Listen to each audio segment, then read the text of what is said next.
Netflix, your account cannot be used in this location. Hey everyone, welcome back to our channel. In this video, we're going to learn how we can solve if Netflix says that our account cannot be used on our location. So make sure to watch the video till the end. Now, the error message your account can't be used in this location on Netflix might mean there is an issue with your account.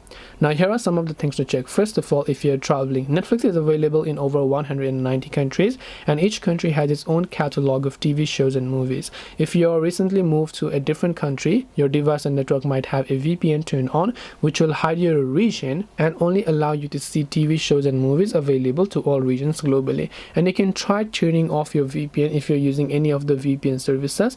Just try turning those off, and then you will be able to go ahead and then remove them.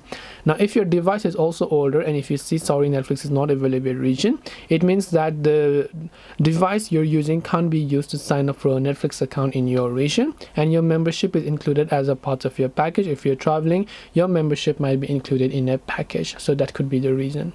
So hope this video helped you. If you have got any questions, then feel free to leave them down below. Thank you for watching till the very end of this tutorial, and see you soon in the next video.